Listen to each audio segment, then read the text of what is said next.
Welcome back to Retro Rewire. My name is JJ. We're back for another In the Hunt. We're back at Trader.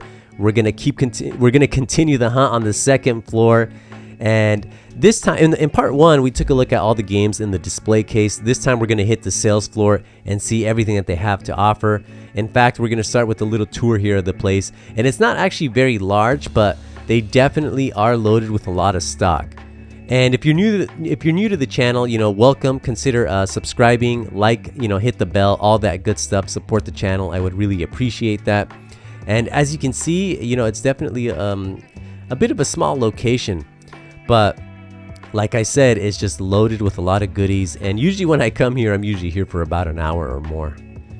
I kind of like to take my time, browse the goods, and not make any rash decisions. But anyhow, let's go ahead and start with the import section, which mainly consists of North American and European releases. And what you see here on the end cap is usually like the latest releases that they get. And they have Switch, PS4, PlayStation 5, and of course Xbox. And House of the Dead remake, this is one that I would like to get.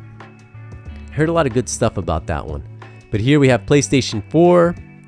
And this will just kind of give you an idea of their pricing. Sometimes you can get a pretty good deal, especially now that the yen is so weak against the dollar and the euro. So, if you're planning to visit, the borders are going to be opening up soon, I believe in October. So definitely hit this place up. And, on that note, the manager was telling me that that stock is actually a little bit hard to come by nowadays. But definitely not for the latest releases or newer releases like this Wonder Boy collection. Now Wonder Boy kind of made a comeback, and now he's back in the spotlight, especially with those remakes that were released a few years ago. But the original titles are re-released, and I'm not sure what that Doll Man is. But here we have Pocky and Rocky Reshrine. This is the European cover, which is definitely unique to the other ones too. I think the North American and the Japanese kind of share the same cover. And then we have the PlayStation 5 releases here. Now the PlayStation 5 it's still very difficult to come to actually purchase. But there's Village, I think the new headset VR2, and that game is going to be freaking awesome. And then the Xbox stuff here, Xbox One specifically. We have Valkyria Chronicles 4. Now this is a game that I've been wanting for quite some time, mainly because of the 4K assets, and I definitely picked it up for 2,880 yen. I almost pulled the trigger on Amazon Japan, which would have cost me about 5,000 yen, so that was a pretty decent deal. And then we have eSwap for the Master System for 2,080 yen. And then we have Wonder Boy 3, The Dragon's Trap. This is the original version. I have the remake on the Nintendo Switch. But I believe the original version was actually like an arcade release. And then next to that we have Scramble Spirits, which is 17,300 yen, and Strider with its kind of goofy cover there. Looks like American Gladiators. And then we have Rampage, and that's actually a pretty sick cover. And then we have Mercs there. Captain America and the Avengers for 21,800 yen by Data East. I loved playing that game in the arcade. And then we have Gargoyles for 21,500 yen. Now, I believe this was like a late release into the Sega Genesis life, and it's a little bit of a technical marvel for the system. At least that's what I understand. Haven't played it myself, but I definitely would like to play it. But most likely, I'll just end up looking up some videos on it. And then we have Phantom 2045, and then the PlayStation Vita titles here. I occasionally browse this section and make a purchase every now and then. We have Street Fighter Cross Tekken for 2980. Pretty fun fighter. Some PSP titles there. Nothing that really catches my attention. And then above that, we have the Xbox 360. And they also had PlayStation 3, Game Boy, Dreamcast, a couple of N64, Nintendo 3DS. Here we have a limited run Shantae game. I think that's for the Game Boy. And then, of course, the Nintendo Switch. And I make a lot of purchases in this section. Freaking love the Switch. Definitely a worthy system. And then here, we're going to make our way into the hardware. A lot of interesting stuff here. And this is probably one of the more interesting items that they had, the Sega Saturn FDD, the floppy disk drive. Now, I remember getting online with the Netlink adapter, usually at my cousin's house, and that was actually pretty wild back in the day, getting online with the Sega Saturn. And I imagine that this is what this was for, you know, to save like the kind of like the stuff, images or whatever you were doing online. But definitely a collector's showpiece. And next to that, we have this beautiful, look at this design for the FZ10, the Panasonic 3DO. So 90s. But I really do like that, and that design. All that color, look at that. Then we have the Optec racing wheel for 880 yen next to a pretty pristine Sega Saturn complete in the box there. This Saturn includes the Hori pad, which I have not tried. Doesn't look too bad, but the stock controller is so good that I don't know if I would need to try anything else.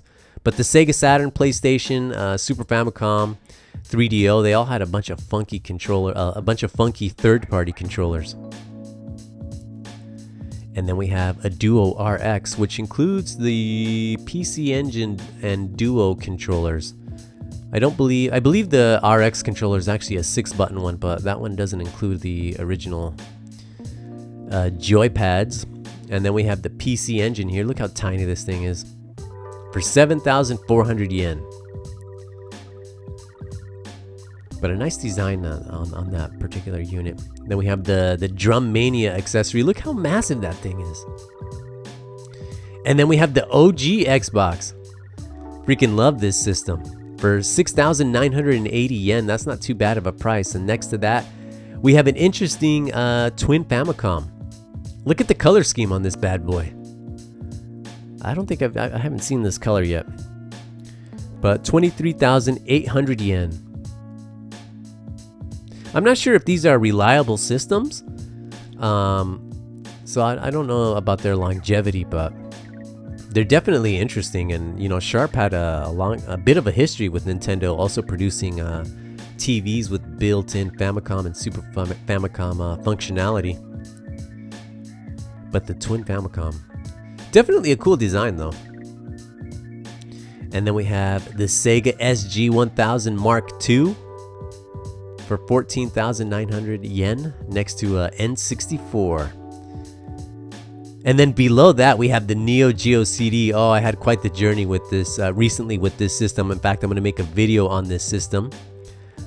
But man, oh man, I'm glad that is over for now. The freaking Neo Geo CD. Couple years in the making that. And then we have Neo Geo, the Neo Geo Stick 2 for the PS2. The PS2 got quite a bit of support from SNK. And then we have the PC Engine Duo for 30,800 yen. I remember ordering one of these off of eBay like 15 years ago. And then we have the Mega CD. And the one thing about Sega in this era is I freaking love the boxes. Look at this. It's so 90s. And quite a bit of Mega CD Model 2s. I would like a Mega CD, a Sega CD, but I definitely would prefer the front loader, the Model 1. But love those boxes. And as a matter of fact, the PC Engine FX has very similar, a similar design and color scheme to those Sega Mega CD boxes. And then we have this. Look at this, the Capcom arcade stick. That's definitely a collector's item, and that's the European version there. Then we have a Cube for 14,800 yen, complete with the Game Boy player and controller, next to a purple N64. Then just a couple various knickknacks there, and a few PlayStation 2 systems. And then here are the games that are included with the Capcom arcade stick. Now, I think the standout title is going to be that Alien vs. Predator. And Pro Gear. I love Pro Gear. Have that on the Switch. It's a cave shooter, if you're wondering. And then here we have the multi-train controller. One of these days, I'm going to have to try one of these out. I usually see these things, and they're not actually very cheap. And then we have the original Famicom for 29,800 yen. Now, for this, something like that, you could usually find at hard offer like 500 yen. Will it work? Who knows? But The junk bin is just loaded with this stuff. And that was the disc system unit. They had another one here complete in the box. Well, I'm assuming it's complete in the box. For 9,180 yen. Next to a PC Engine, which seems to be missing a few items. But they do have it with the box. And then we have the Super CD-ROM 2 for the Core Graphics 2. Now, I believe this one is compatible with the Core Graphics as well. And then we have the Duo RX for 38,600 yen.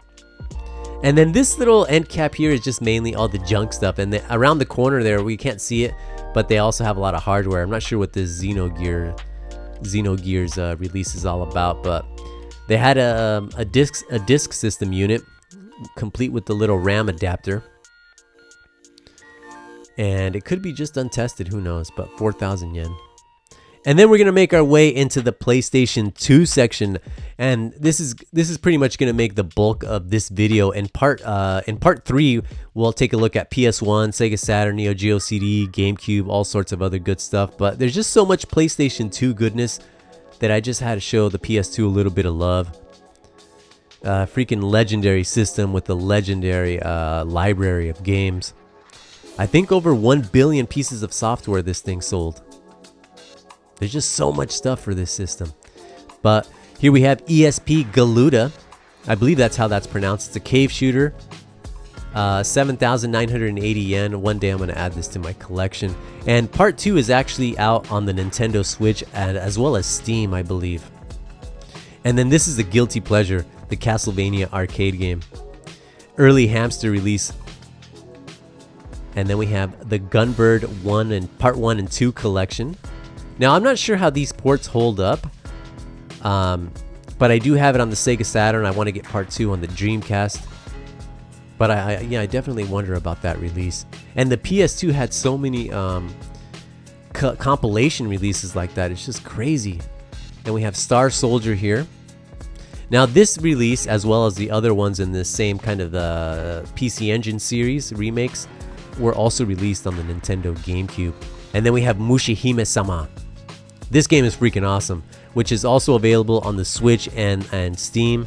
I also have this PS2 release, which isn't too shabby of a port, although it doesn't support digital out, the TOS link, which is kind of a shame. I don't know why they did that. And then we have the Tecmo Hit Parade collection compilation for 11,700 yen. A bit pricey, this one. But if you're into the Tecmo's early titles, that's definitely a must-own.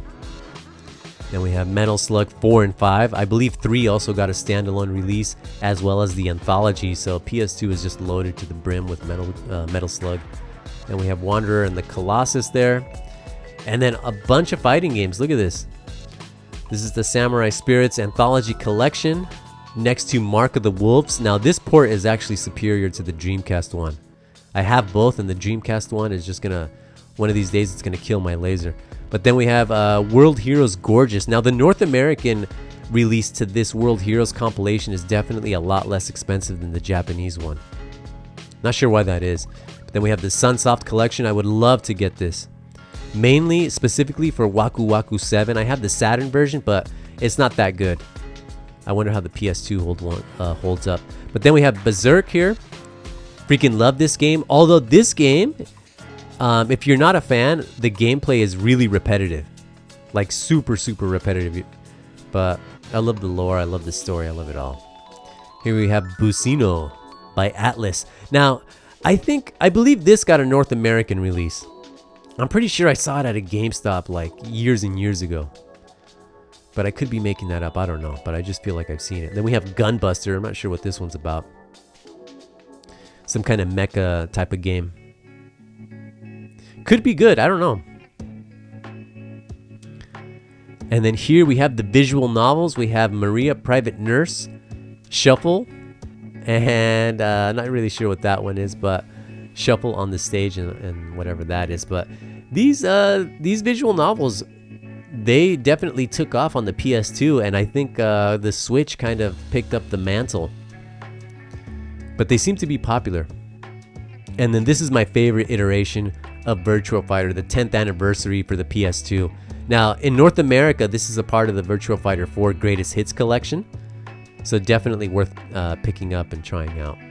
I love that flat polygon look. And then we have the Sega Ages. Look at all this good stuff. All things Sega on the PS2. They called it quits with the Dreamcast and then went all in on the PlayStation 2. I wonder how that Galaxy Force edition is, because I hear on the Sega Saturn it isn't very good. And I would love to have Outrun on the Sega Ages for the PS2. Then we have Dynamite Deca there. And next to that we have Dragon Force. I had no idea they got a PS2 compilation release. Virtua Fighter 2. I wonder how that one holds up. Virtua Racing, that's another one that I would like to get for the PlayStation 2. I have the Saturn one. It's also fun. I also have it on the Switch, which is also great. The Phantasy Star Collection. And then look at this, the Monster World Complete Collection. The PS2 had it before all the other consoles. Look at that. 7,480 yen. And then we're going to take a look at this Gunstar Heroes treasure box collection that also includes Alien Soldier and Dynamite Heady. Now, I wonder how these ports hold up. I wonder if it's any good, because the games are good. Then we have Silent Hill 3. Now, that one supports full English, and if you're lucky, it'll include the little soundtrack sampler disc. And there was a couple Fatal Frame games there. And then here we have this Sega Rally bundle that includes 2006 and 1995. I actually have this, and this is definitely worth owning. Freaking love the Sega Rally games. And then we have Silent Hill 2 Greatest Hits for 4,780 yen. A bit pricey, that one. And I would love to get this Soul Divide and Dragon Blaze. But anyhow, guys, for the next episode, part 3, we're going to be taking a look at the GameCube, Sega CD, Sega Saturn, Neo Geo CD, PlayStation 1, and a few other consoles like Game Boy and whatnot. But anyhow, my name is JJ. Thank you for checking out another episode of Retro Rewire. Consider subscribing, hit the bell, all that good stuff. Ciao.